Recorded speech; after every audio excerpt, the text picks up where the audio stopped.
Morning. I don't see any visitors, but if you are a visitor with us here this morning, I want to say welcome. Thank you for deciding to spend Sunday, part of it, with us in fellowship around God's Word. If you have your Bible, turn to 1 Timothy chapter 5. We're going to continue our study of the book of 1 Timothy.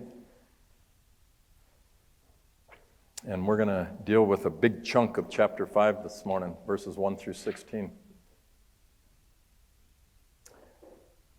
If I were to do that word association thing with you and ask you just what attribute comes to your mind when you think of who God is,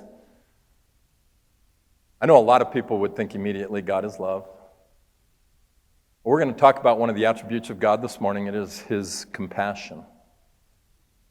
Joel just read a psalm that talked about the compassionate heart of God. Psalm 86 says, "But you, Lord, are a compassionate and gracious God, slow to anger, abounding in love and faithfulness."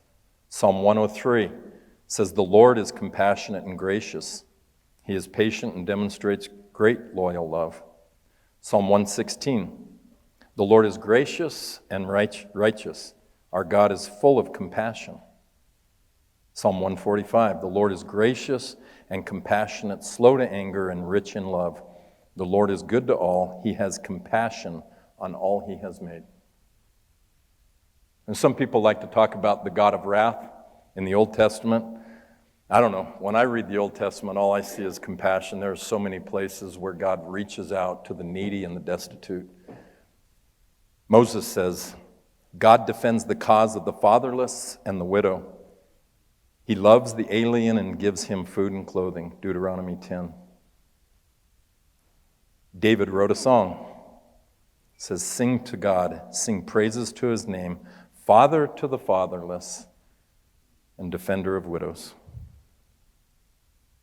Don't tell me that you know God if you doubt His compassion. I mean, the Bible is full of God's compassion for people in need, especially people who have no one, people who are destitute, who have no one to help them in this world. I mean, an entire book of the Bible was dedicated to three widows, Naomi, Ruth, and Orpah. It talks about how God cared for those women and provided for them and provided a future and a hope for them. The word compassion literally means to suffer with, to suffer alongside. I don't think there's any greater picture of that in all of Scripture than what our Lord Jesus Christ did for us. I mean, He left His throne in heaven to come be like us so that He could suffer like us, so that He could suffer for us. And His entire life was a life of compassion. Do you remember that one day Jesus was walking along and He came upon the funeral of a widow's son? I mean, think about it. This woman had no husband. She only had one son. He was an adult son. She had no retirement, no pension, nothing in this world upon which to rely except that one son. And then he died. Luke says when the Lord saw her, He had compassion on her. Literally, He was moved to the core of His being. He reached out and He healed that boy and He raised him from the dead and He gave him back to his mother. A lot of the miracles that Jesus did were a sign of His power and His person. This one was just the heart of God reaching out to a woman in need, a widow. Now, the last time I spoke here, we looked at the church in Jerusalem where there was a dispute among widows. And we looked at how the church chose 7 of the most godly men from thousands of believers, 7 of the most godly men to serve tables for widows. And here in 1 Timothy, we have half a chapter, more than half a chapter, devoted to the care and compassion of widows. I mean, this shows the place that widows have in the heart of God. So if you're a widow or you're a single parent, either here or watching this online, you need to know that you have a special place in the heart of God. So let's go ahead and read our passage together. I'm going to read it out loud in the ESV. You can read along in your Bible. Paul to Timothy, "Do not rebuke an older man, but encourage him as you would a father. Treat younger men as brothers, older women as mothers, younger women as sisters in all purity. Honor widows who are truly widows. But if a widow has children or grandchildren, let them first learn to show godliness to their own household and to make some return to their parents, for this is pleasing in the sight of God. She who is truly a widow, left all alone, has set her hope on God and continues in supplications and prayers night and day. But she who is self-indulgent is dead even while she lives. Command these things as well, so that they may be without reproach. But if anyone does not provide for his own relatives, and especially for the members of his household, he has denied the faith and is worse than an unbeliever. Let a widow be enrolled if she is not less than 60 years of age, having been the wife of one husband, and having a reputation for good works, if she has brought up children, has shown hospitality, has washed the feet of the saints, has cared for the afflicted, has devoted herself to every good work. But refuse to enroll younger widows, for when their passions draw them away from Christ, they desire to marry and so incur condemnation for having abandoned their former faith. Besides that, they learn to be idlers, going about from house to house, and not only idlers, but gossips and busybodies, saying what they should not. So I would have younger widows marry, bear children, manage their households, and give the adversary no occasion for slander. For some have already strayed after Satan. If any believing woman has relatives who are widows, let her care for them. Let the church not be burdened, so that it may care for those who are truly widows. Father, we come before your word this morning. It seems very clear, the instructions you give us. I pray that you would open your word to our hearts and open our hearts to hear you this morning. And I pray it in Jesus' name. Amen. So as Paul writes to the church at Ephesus, to Timothy, he wants to be sure that the church there is a compassionate, caring church. And Timothy is charged with the job of advising the elders at the church in Ephesus. I mean, he is Paul's boots on the ground in Ephesus. So Paul starts out by telling Timothy how to live with the people that you're ministering to. How to relate, in the first two verses, how to relate to people who are other Christians. He says, do so as a family, because we are a family. Verse 1, do not rebuke an older man, but encourage him as you would a father. Treat younger men as brothers, older women as mothers, younger women as sisters, in all purity. Now, if you remember back chapter 3 and verse 14 and 15, Paul told us why he wrote this letter to Timothy, if you want to look at it. In chapter 3, verse 14, Paul said, I hope to come to you soon, but I'm writing to you so that if I delay, you may know how one ought to behave in the household of God. I love that, the household of God, which is the church of the living God, pillar and buttress of the truth. So now in chapter 5, verse 1, he goes back to that imagery of the household of God. We are a family, and we should treat each other as family. And Timothy, he was told by Paul last week, we saw it in chapter 4, verse 12, he was told by Paul to set an example for the believers in the church. And here you go. So here you go, Timothy. My first two admonitions to you are to treat the people in the churches as you would treat your family, with love and respect and compassion and purity. Now, I should leave it there because I got 16 verses to treat this morning, and I don't have time to dwell on those two verses, but I'm going to anyway. As Joel says, where do you have to go? And we're going to be eating together, right?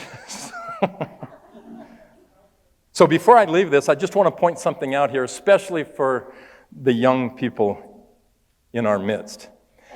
Timothy is a single man in Ephesus, and the Holy Spirit tells him to treat older men like fathers, older women like mothers, younger men like brothers, and younger women like sisters in all purity. Paul doesn't sugarcoat it for Timothy. He knows that Timothy, as a young man, is vulnerable in this area. Now, we think of Timothy as a teenager. He's not. He's been on Paul's missionary team for 13 years by the writing of this letter. So if he was 17 when Paul called him to join his missionary team, he's early 30s, late 20s now. And he's single. So he tells him how to treat older men, older women, and younger men, and then he gets more specific when it comes to younger women. He says, treat them in all purity, because he knows Timothy is vulnerable in this area of moral purity. So treat younger women just as you would treat your sister, in all purity. So I want to just take a minute on this. Young people, are you listening to me? And parents, I'm sorry if this gets a little uncomfortable for you. It's probably going to get a little uncomfortable for you, and you might have to have a conversation with your kids afterward. But so be it.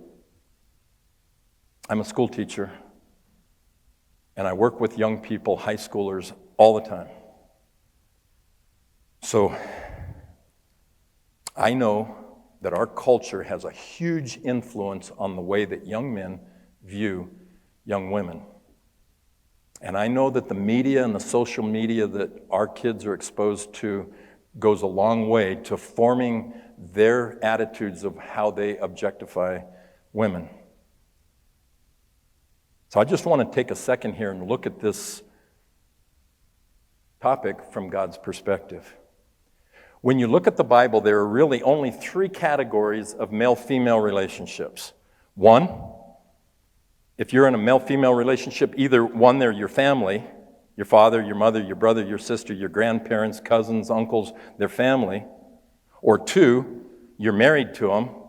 Or 3, you're not married to them and they're not your family, they're others, what Jesus would call neighbors. So what does the Bible say about sexual relationships?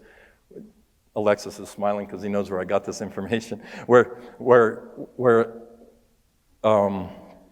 does it say about relationships with people from the opposite sex in those 3 groups? Family members. Is there any room for sexual relationships with family members? No. Go to Leviticus 18 if you need it all spelled out for you. It's very graphic. It's very explicit. No relationships of a sexual nature between family members. How about husband and wife? Not only is it encouraged, it's commanded in 1 Corinthians chapter 7. So what about others? How we treat others? Well, Ephesians chapter 5, verse 3 is very helpful here. Ephesians 5:3 says that there should not even be a hint of sexual immorality among the people of God. Not even a hint of sexual immorality. Now, the term sexual immorality is actually the Greek word porneia. And porneia is a very general term for sexual misconduct. It includes fornication, adultery, homosexuality, prostitution, pornography, lustful thoughts, or any other act or attitude that is contrary to the pure doctrine of God's Word. That's pretty all-inclusive. One commentator says that porneia was used to describe the sex act and anything leading up to it. Anything that gets your motor running. Told you, parents, you might have to have a conversation later. Here's the problem we have here in America. We have invented a 3rd category of male-female relationships that's not very helpful. We call it dating. Now, in our culture, in popular culture, dating comes with certain expectations. 2 biggies in my mind. The first expectation that I can think of that comes with dating relationships is the idea of exclusivity, monogamy, if you will. I mean, people realize they're not married, but that idea that if she's dating you, she's not allowed to go out with anybody else. And if he's dating you, he's not allowed even to talk to somebody else. Parents, if you don't know what talking is in these kinds of relationships, you might want to talk to your teenagers and find out what talking is. I don't know. I'm trying to learn. I have my students fill me in on what talking is all the time, and I still don't understand. So what people like to say now in their dating relationships is, we are in a committed relationship. Well, that's what people who are dating think. You're not. Okay? If you're in a dating relationship, you are not in a committed relationship. I don't care what you think, and I don't care how you feel. Let me ask this. Do dating people break up sometimes? Yeah, all the time. How is that commitment? Why do they break up? If it's a committed relationship, why do they break up? Well, It's not commitment if either person in the relationship can leave the relationship at any time for any reason. That's not commitment. That's the opposite of commitment. So the idea that dating is somehow an exclusive relationship is simply it's not even logical. I mean, there is no security in a dating relationship. Ladies, remember this. It don't mean a thing until you have a ring. And until then, he can leave you for any reason. He is only with you as long as it fits his own purposes. And then he's gone. That's what dating is. Now, the other expectation that often comes with dating relationships in America is that there is a certain acceptable level of physical contact allowed. So for Christian people, this raises a question. What is the allowable limit of physical contact in a dating relationship? Well, let me ask you this. What does God have to say about dating in the Bible? I'll wait. Well, it's quiet in here because he has nothing to say about it. Now that's odd, isn't it? For a part of our lives that occupies so much of our single thinking from the time we get to a marriageable age and even before that, that impacts so much of life in the modern world. I mean, God always addresses the really big things in life. Why does he leave this one out? It's a weird thing here. Why doesn't he address dating? Well, it's because there is no such category in the mind of God. In the mind of God, you're either a family member with that person of the opposite sex, or you're married to them, or they're your neighbor. They're somebody else who's not your family member. Now, of course, God's not silent on this issue in terms of the principles that can be applied to dating. It's too big of an issue for God to be silent on it. And in fact, 1 Timothy chapter 5, verses 1 and 2, what we just read, are very helpful in this regard. God, in these two verses, gives us everything we need to know about physical involvement for dating couples. God says, treat people who aren't your family and you're not married to like family. Treat older people like your parents and treat younger people like your brothers and sisters in all purity. So, what does that mean? Well, it means this, and young people, I hope you're listening to me. When you're with your date, in terms of physical affection, if what you're thinking of doing you wouldn't do with your brother or sister, then you shouldn't be doing it. It is sin. And I know that sounds strange to our 21st century American dating inundated world, but that's what God says, in all purity. Now that's pretty simple, isn't it? I mean, there are certain types of kissing and touching that you would never think of doing with your brother or sister, aren't there? You say, that's gross. Now let me ask you, why do you think it's gross? Because you recognize deep down that it is sexual in nature. It's porneia. So God says, treat each other in dating relationships as you would treat your brother or your sister, in all purity. Okay, thankfully I will move on. Verse 3, Paul now turns his attention to the compassionate care of widows. Verse 3, he says, honor widows who are truly widows. But if a widow has children or grandchildren, let them first learn to show godliness to their own household and to make some return to their parents, for this is pleasing in the sight of God. She who is truly a widow, and he clarifies here, left all alone, has set her hope on God and continues in supplications and prayers night and day. But she who is self-indulgent is dead even while she lives. So there are genuine needs in the church, always, in every church. And one of the responsibilities of the church is to discern what genuine needs are. And 3 times Paul emphasizes this concerning widows. Look at verse 3. Honor widows who are truly widows. What does that mean? Look at verse 5. She who is truly a widow, left all alone, has set her hope on God. So someone who is left all alone, has no family to take care of her. Verse 16, let the church not be burdened so that it may care for those who are truly widows, those who are truly all alone in this world. So, when faced with someone in need, widow or not, it is always good for us to ask ourselves what provision God has already made for that person. For instance, in the books of 1 Thessalonians and 2 Thessalonians, Paul talked about idlers, people who are capable of working but won't work. And Paul told the church, don't support those guys financially. Why?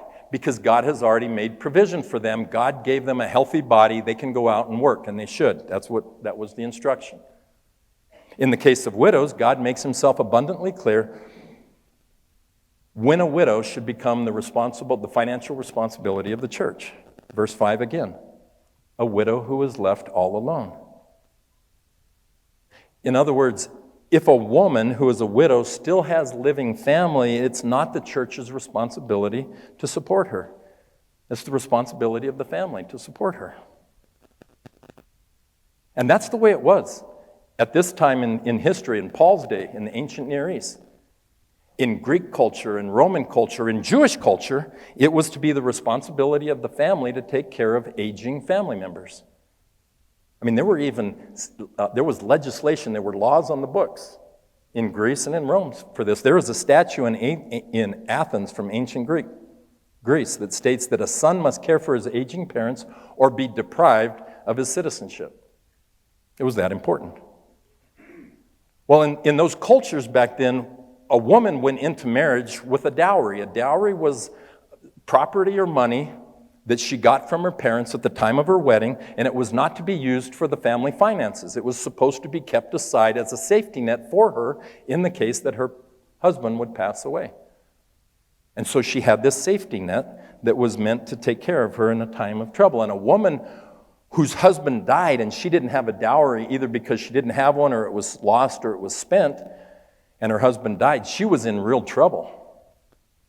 And that's where the family was supposed to step in. And so Paul's not saying anything new. He's just reminding the church that the way the world is doing it is right. Verse 4, but if a widow has children or grandchildren, let them first learn to show godliness to their own household and to make some return to their parents, for this is pleasing in the sight of God. Now notice the motives here for doing this. First of all, Paul says that when you're caring for your aging parents or your aging grandparents, you are repaying them for the good that they did for you when they were raising you. And 2, this is pleasing in the sight of God. So even if your parents weren't good to you when they were raising you, helping them out later on in life is pleasing to God. Caring for the needy reflects the compassionate heart of God. And others will take note. The world will see it. I mean, there was a beautiful moment on an ugly afternoon, if you remember it, when Jesus, hanging by nails from a cross, looked around and found his mother and found his disciple John standing beside her. And in John 19, he says this, when Jesus saw his mother there,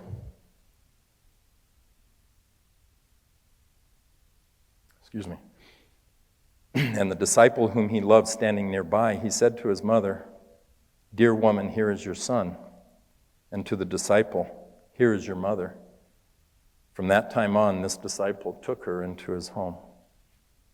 So in Jesus' darkest moment of his earthly life, hanging by metal nails from his wrists, in the worst agony you can imagine, isolated from the love of his Father, Jesus' heart of compassion went out to his mother.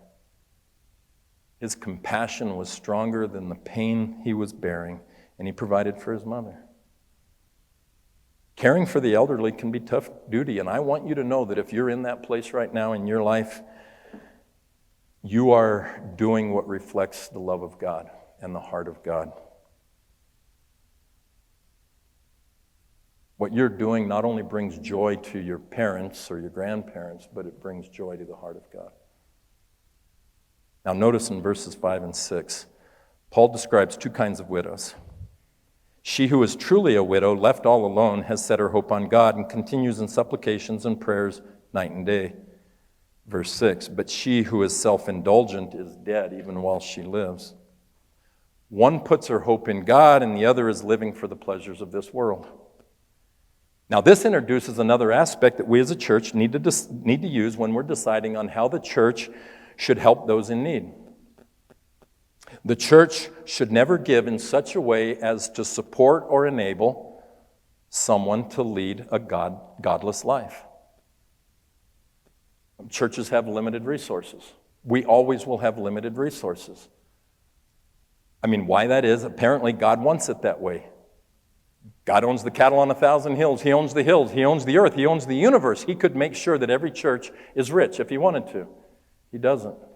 Because he wants us to use our resources wisely. He wants us to use discernment and wisdom in helping people in need. And supporting somebody in such a way that allows them to continue to live a godless lifestyle is not love. That's not Christian love.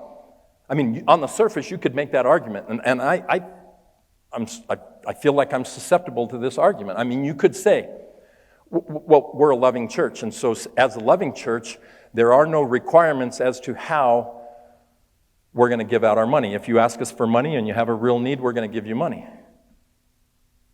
Because to do otherwise, to require a certain level of godliness in your life before we help you financially, well, that becomes a merit-based system, not a grace-based system, and God was grace-based, so we should be grace-based, so we're going to hand out money regardless of how you're living.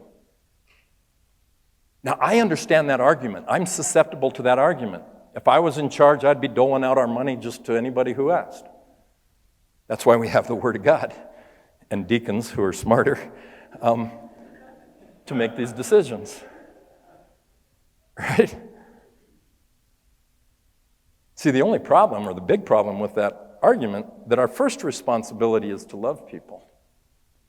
And it's not loving to allow or to support people to continue to live in opposition to God. Because as long as they continue to do that, they're hurting themselves. And we're not helping them if we help them stay there. Verse 11 says, but refuse to enroll younger widows. Now that's the ESV. That word enroll there really just means to put them on a list for financial support. So, but refuse to enlist or to put younger widows on the list. For when their passions draw them away from Christ, they desire to marry, and so incur condemnation for having abandoned their former faith. Now, that's not saying that it's wrong for younger widows to get married. Look at verse 14. Paul encourages younger widows to get married.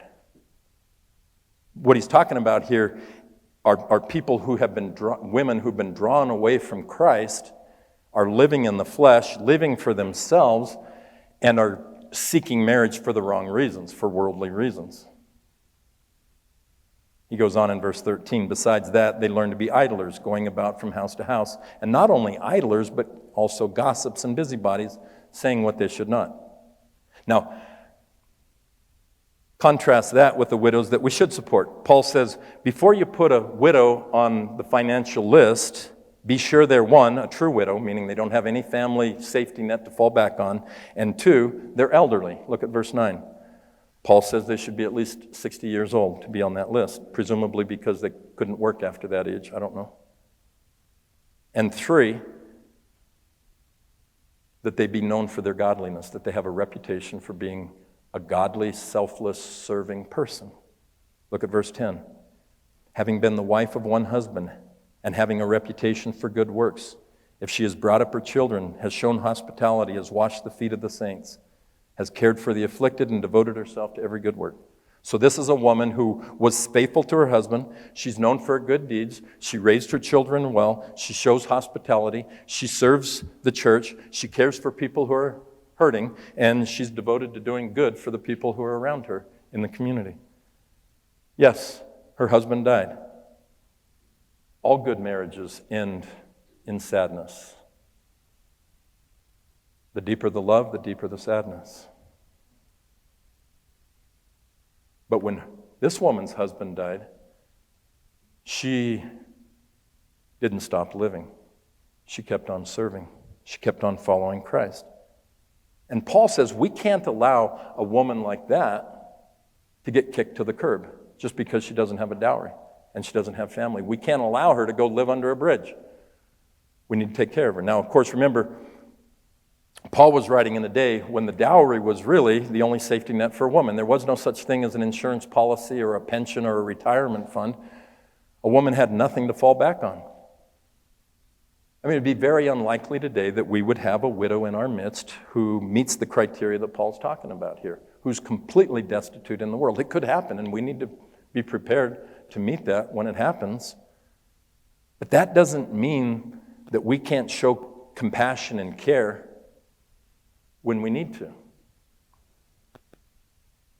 Our deacons are charged with the responsibility of deciding how the church uses its resources to help needy people, financial or otherwise, especially widows. And I mean otherwise. We might not ever be a woman's sole financial support, but that doesn't mean we can't help widows financially.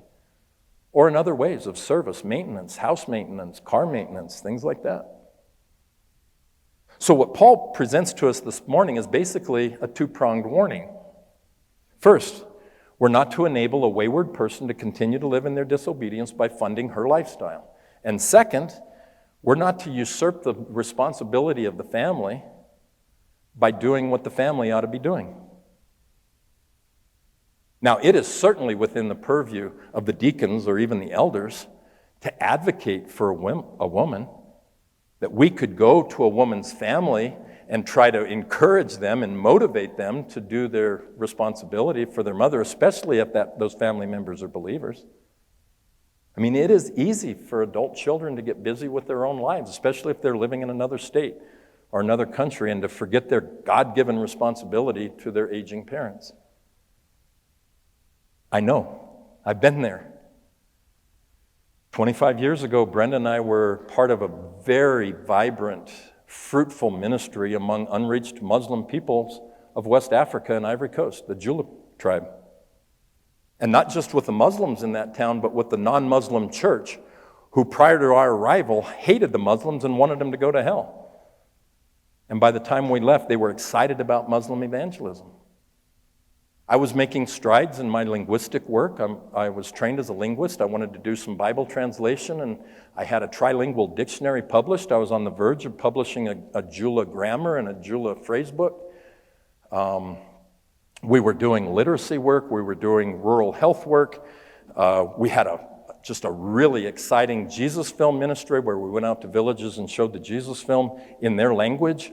And people fell in love with Jesus and begged us to come back and teach more about Jesus. And then out of the blue, my sister-in-law contacts us and says, "Your mom needs you back here in New Mexico.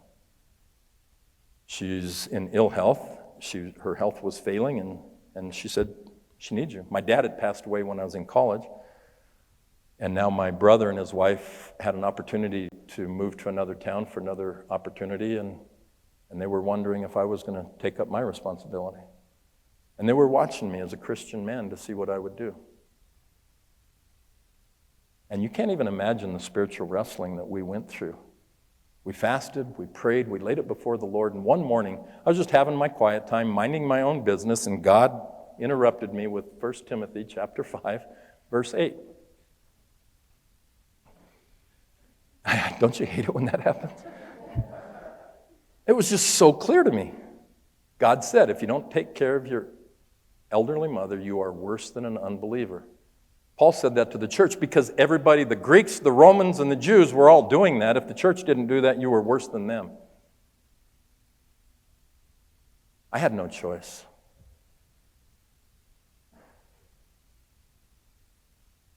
So we left.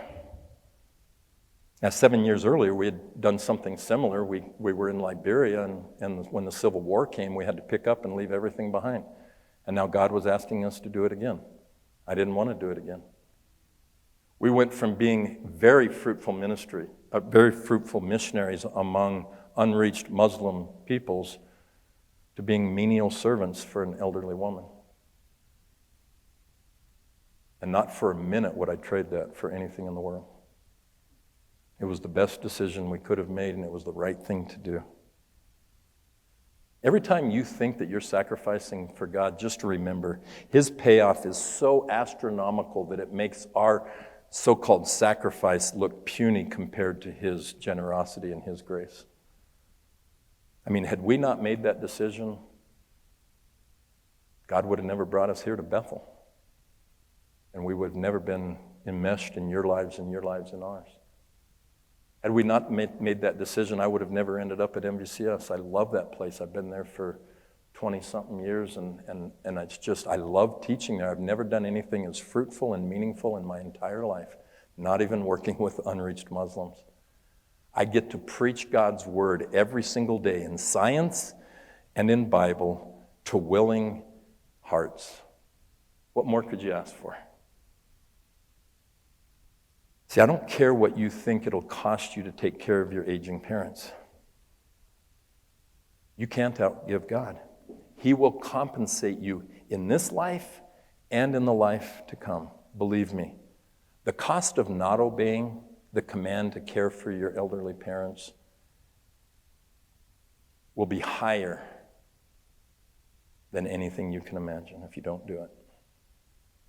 Now, since Paul is basically describing godliness for us here in our passage, by describing the compassionate church, the compassionate heart of God in the church, and describing a compassionate widow, the compassionate heart of God in a widow or a widower, this works for men too, I want to address what I think is one of the most destructive philosophies that has infiltrated the church in North America. Now, you're probably thinking there's a lot of destructive philosophies for him to pick from right now. But the one that I have in mind, I have to confront every single day in my ministry to high school students. Not because they learned it on Snapchat or TikTok, but because they learned it at home from well-meaning Christian parents. It's a philosophy that we've adopted even in the church today called the American dream. I mean, I would like to know who it was who defined the American dream for us. Who defined that for us? That you should work your entire life like a dog so you could make enough money so that you could go somewhere and spend it all on yourself with no responsibility to anybody else. It's not my dream. It sounds more like the American nightmare. Now, I think we can all guess where it came from, right? I mean, if all the seasoned, wise, loving disciples of Jesus over 65 just retired someday and moved themselves out of the church to go play in the sun and sit on a beach somewhere, boy, wouldn't that be a dream if you were the devil? I mean, if he could get all the saved Christians, the seasoned saved Christians, with all of their experience and all of their love and all of their wisdom and patience, and he was able to remove them from churches to go look after themselves, to spend their golden years on a beach somewhere, so they no longer have any impact in the churches where they're known and respected, no longer have any impact on the younger generations. Well, wouldn't that be a dream? If you were the devil? It would be. The widow that Paul described here is a woman who is godly. She's serving. She's mindful of others. She's showing hospitality. She has a reputation for doing good deeds. Parents, Christian parents, we desperately need to redefine the American dream for our children. I work with kids and I work with their parents who have this idea, we're going to send our kids to a good school so they can get into a good college. And once in a good college, they can get a good degree so they can get a good career so they can make enough money to make themselves happy and to be financially secure. And then I feel like I've done my job as a parent as long as my kids are financially secure. In other words, parents all over America, Christian parents all over America, are motivating their children to go out and get a good career and make a lot of money so that mom and dad can feel like they did their job. So, Parents are raising their kids in a way to assuage their own insecurities and self-doubt about parenting. Folks, we can do better than that. This country desperately needs young people who are passionate about Jesus Christ, who are passionate about the Great Commission, who are passionate about living like Christ in a culture that is quickly slipping into the abyss. Now, for you older saints, I think we desperately need to redefine retirement. One older saint once said, "To retire is simply to get a new set of tires to keep on rolling in the service of Christ until we get home." That's what retirement is. So as you get closer to retirement, or if you're retired right now, work on developing a vision for your golden years if you haven't already. God is not done with you yet.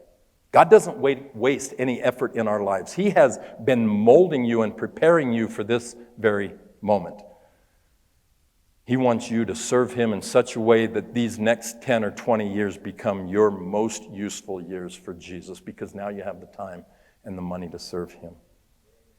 The best is yet to come. Let's pray.